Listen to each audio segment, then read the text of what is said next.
Sure, you're all happy with what balance is. Proprioception is a really important aspect of balance, a contributor to balance. And it's a little bit difficult to explain if I'm honest, but if you can imagine that all of the muscles and the tendons and the ligaments around your body, around your joints in particular, have little stretch receptors within them that give our brain feedback as to what position our body is in at any given time.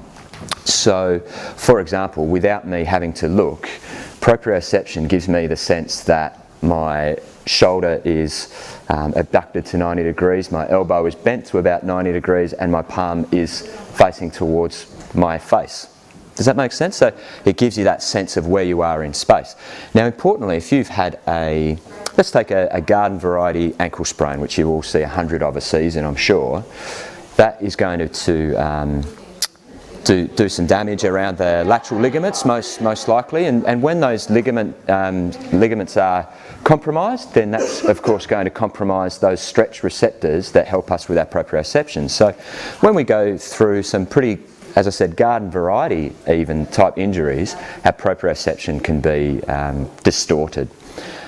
Most importantly, and this is where the discs come in, with some simple training exercises we can help to improve that proprioception, and it's a very, very important thing to work on before we look at returning to sport, because if proprioception isn't restored, then you're very much at an elevated risk, I suppose, of re-injury or incurring another injury as well.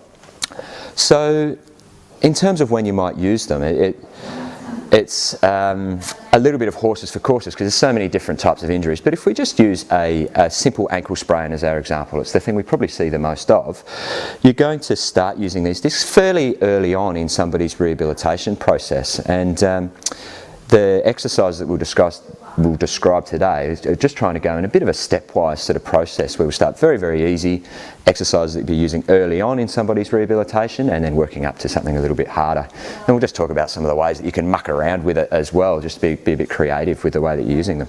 So the first thing I want you all to do is simply just to step onto the disc, and we're going to go with 2 legs standing within the middle of the disc. And straight away you get a sense of the power of the disc, I suppose. It creates a really unstable surface. Now, things that I want you to concentrate on, that the first thing that tends to happen when somebody steps onto the disc is they want to look at the floor right in front of them instead of looking up and keeping their eyes elevated.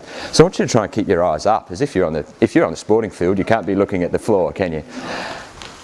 And from that position, you should be feeling that, particularly around the ankles, around the knees and around your hips, you've got all of these little muscles working in combination to try and maintain good balance. So that in itself is pretty challenging. A single leg standing exercise. You're going to stand right in the middle of the disc, and from there I want to see if you can just maintain your balance while standing on the disc. And of course it's disc, and then step into the middle of it, and you're going to drop down into a shallow lunge position and come back up. In a sporting sense, up to the sporting field, and you're going to do exactly the same thing whilst you're not looking at the disc. And hopefully you'll find that that's just a little step more challenging. Just to the disc, and then I want you to try and balance, bring your knee up and back down with control. So for this next one, it's just going to be a small leap onto the disc, and then try and maintain single leg balance. We'll see how it goes. So from a starting position, initially you're going to look at the disc, hop on, hold your balance. Okay, so you can just see that from the progressions that we've worked through, we've gone from very static positions with 2 feet into a smaller base of support on just 1 foot, and then getting progressively more dynamic, getting a little bit more sport specific in the types of things that we're doing. So just a little hop and land on the disc. Adding degrees of rotation, for example, where you're adding twisting movements, all sorts of different varieties. So I think as long as you can sort of have a bit of an understanding of your patient's capabilities, or your athlete's capabilities, making sure that you're starting at a really low level first and building them up through those simple sort of progressions that we've just discussed. You can't go too far wrong. Might be along the lines of 3 sets of 30 seconds would be good, or single leg standing, 3 sets of 30 seconds. If you're starting to work through the dynamic things like the lunges or the step ups, it might be along the lines of 2 or 3 sets of 10 repetitions would be plenty.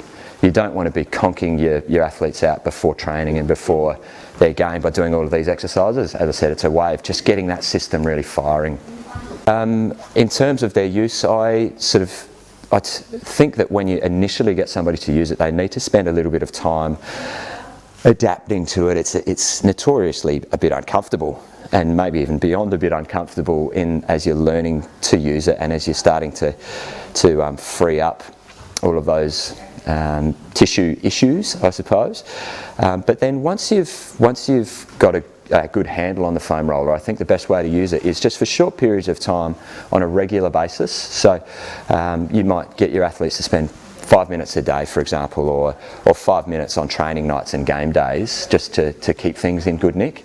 The analogy I often use with patients, and it's probably a rubbish analogy, but anyhow, a chef never waits for his knife to get dull and then spend 30 minutes getting it sharp again. He always just runs the knife over the steel a couple of times on a frequent basis, and as a result things function much better. So try and work on that theory, I think.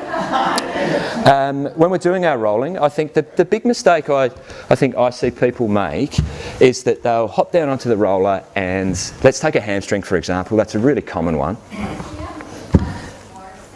And actually, before we jump into that, what I should say is that I don't think I'll go through every single muscle here, because the theories remain exactly the same, whatever muscle it is that we're working on. So let's just talk about a couple of common ones in maybe the hamstring and the quad, for example. I see people, they'll jump onto the foam roller and they'll work up and down, and they'll do that 10 times, job done. And I don't think you've achieved very much at all, because a couple of things are going wrong there. You're not going to get very much release, and I'm sure you see this in your patients when they're in your clients, I should say, up on the plinth. When you're working soft tissue work, if somebody's tensed up against you, you're not going to release anything, are you? So it's really important that you're able to let your muscles go nice and soft and sink into the foam roller when you're working it. The other thing that I'd say, when you've got somebody up on the plinth, you're not going to work through every inch of hamstring muscle. You're going to work through, and you're going to search, and you're going to find those spots where you feel like it's knobbly and knotty, or your athlete goes, oh yeah, that's a spot, and you're going to hone into it. Otherwise you'll spend all day on the roller doing every single inch of your body.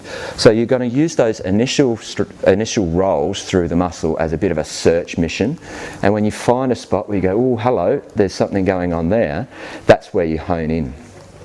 So from that position, it's really important that you let that muscle go nice and soft so you can sink in onto the roller. And then when you find those spots, I really shorten it up, so you might just work some really short, sort of 1 or 2 inch long rolls over that spot. You might even just stop on that spot and just use it a little bit like you would use trigger point release on the plinth. And also importantly, don't just work in sort of one plane. Don't just work up and down the muscle, because all of the muscle and the fascial sort of connections all around it they're three-dimensional. They work in all different directions, not just one. So you might think about just working across the muscle as well as a way of releasing it. So I think they would be my top tips when it comes to foam rollers. So think beyond just the roll up and down. Think more along the lines of a bit of a search and destroy mission. And if you can think about the roller as a way of the athlete doing some soft tissue work instead of you, think about that idea of finding the spots that feel like they need attention as opposed to just working the entire muscle. And initially, it's not going to be fun. You're not doing it for laughs. And also letting people know when they start using it for their balance sake, they can leave their legs flat before they cross their leg over to isolate. Yeah, that's a really good call. Yeah, well done. So we might just talk about that. So if you can imagine that, of course, it's all a bit of a pounds per square inch type of equation that we're dealing with here. So if you've got 2 legs on the roller at the same time, then of course the forces that are going through your muscles are going to be a little bit less. So it's a little bit more doable for your athlete. An alternative might be to use sort of one leg on the floor to take a little bit of weight off of the roller. So if you just can't tolerate your body weight going through one particular muscle, there's ways that you can sort of moderate that by either using 2 legs or by taking one leg off and just taking a bit of force through the roller to allow you to ease your way into those soft tissues. I think, again, to use a massage analogy, if you're working on a player, you're not going to leap into them full force straight away. You tend to ease your way into it so that they can tolerate that a little bit more. Now there are ways, of course, that you can go a little bit beyond just the regular weight. So you touched on it before, whereby actually crossing your legs over and putting the weight of your other leg down through it, you can add a little bit more force through that rolling action. Patients find that it's maybe the least easy to tolerate.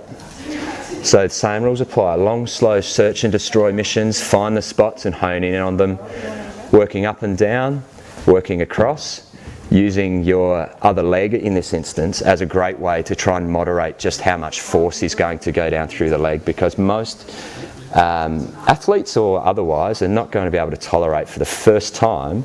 If they've already got a tight and sore ITB, they're not going to tolerate that. It's just too sore. So get that foot down, and you can see that I can start to take some of my own body weight to just moderate how much force goes through it. The back of the hip makes it a bit more accessible to the foam roller.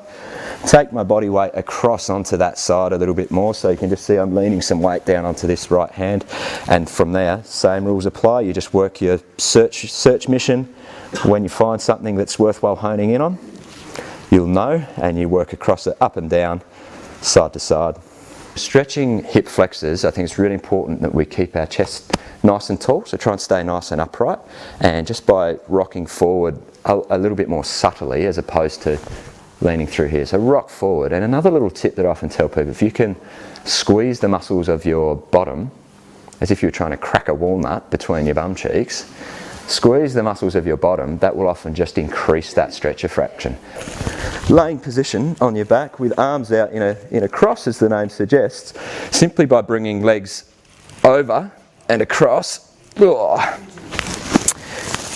Anyone want to have a crack at what muscles I'm targeting with this type of stretch? Lower back. Lower back, beautiful. Work down. Glutes, excellent. Hamstrings.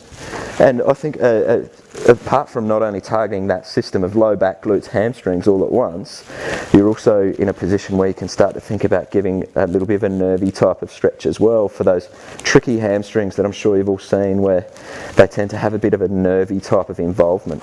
So in an after the game type of scenario, you might get your athlete to spend a nice long time up in this type of position for a long slow stretch. In a pre-game or pre-training type of scenario where you want to be a little bit more dynamic with your stretching positions, you can imagine that you can actually do it as a dynamic stretch as well. Cool. Again, you can just change it up a little bit, where from that position you might just really hone in on a hamstring muscle like that, which is a lovely stretch in that position.